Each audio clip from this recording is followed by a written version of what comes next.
আলহামদুলিল্লাহ খুব সুন্দরভাবে ভোটটা দিয়ে আসলাম। এই যে ভোট দেওয়ার প্রমাণ বা চিহ্ন। তো আমার কেন্দ্রে যে ভোটাভুটি হয়েছে আর কি, ভোট দিছি, সেখানে কোনো রকম জালিয়াতি বা কোনো রকম নাশকতা কিছুই ঘটে নাই।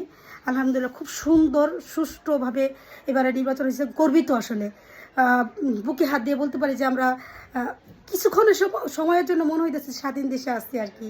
কারণ এই কথাটা বললাম, আমি গতবার যে শেখ হাসিনা অধীনে যখন লাস্ট নির্বাচনটা হয়েছে তখন আমি ভোট দিতে গেছিলাম। তো ওইখানের যে অবস্থা দেখে আমি কী বললাম, আমি ভয়ে আইসা পড়ছি, কিন্তু ভোট দেইনি। ভোট দিতে গেছিলাম আর কি। তো অবস্থা দেখে আমি আইসা পড়ছি, কিন্তু আজকে ভোটটা দিয়ে কিছুক্ষণের সময়ের জন্য মনে হইতেছে না, বাংলাদেশের নাগরিক আমি কিছুক্ষণের সময়ের জন্য যে বলতে পারি যে না, স্বাধীন দেশে বসবাস করতেছি। ভোটটা অন্তত সুস্থ সুন্দরভাবে দিতে পারলাম আলহামদুলিল্লাহ। আপনারা কে কে কি আপনাদের কি মনে হয় আসলে যে কে জিতবে, দাঁড়িপাল্লা নাকি ধানের শীষ? যেই আসুক না কেন আমরা প্রত্যাশা করব যেন ভালো একটা সরকার আসুক, বাংলাদেশটা খুব সুষ্ঠুভাবে সুন্দরভাবে নির্বাচন মাধ্যমে যেন আস্তে আস্তে দীর্ঘ প্রায় 15-16 বছর পরে দেখা যায়, আশা করা যায় যে সুষ্ঠু নির্বাচন হচ্ছে, ভালো একটা দেশ শাসক আসুক। আমরা যেন অন্তত ডাল ভাত খেয়ে, সাধারণ মানুষ আশাবাদী, ডাল ভাত খেয়ে বেঁচে থাকতে পারি, এটাই চাহিদা করি।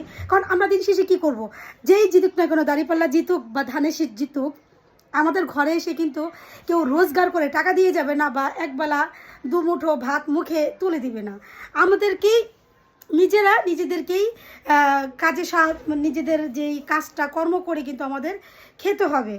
তো আমরা এটাই চাই যে দ্রব্যমূল্য যে ঊর্ধ্বগতি চলতেছে, এটা অন্তত ভালো একটা দেশ শাসক এসে এটা নির্মূল করুক, মানে নিয়ন্ত্রণে আনুক দ্রব্যমূল্যগুলো। আর হচ্ছে বিশেষ করে এখানে একটা কথা আমি বলতেই চাই, যেটা না বললেই নয়, আমাদের গ্যাসের প্রবলেমটা অনেক। আমার এই ভিডিওটা যদি কোনো বিত্তমান মানুষ দেখেন বা সরকারি কর্মকর্তারা দেখেন, এটাও আপনাদের মাথায় নিয়েন যে আমরা অন্তত গৃহিণীরা বিশেষ করে এই গ্যাসটা আমাদেরকে একটু দিবেন। মনে মানে প্রবল ভালোবাসা ইচ্ছা শক্তি নিয়ে ভোটটা দিয়েছি, যাতে স্বাধীন দেশে থেকে আমরা স্বাধীনভাবে দুই বেলা দুই মুঠো ভাত খেতে পারি, এটাই চাই। আপনারা আমাদের গ্যাসটা দিয়েন, দ্রব্যমূল্য ঠিকমতো নিয়ন্ত্রণে নিয়ে আসেন, এটাই হবে।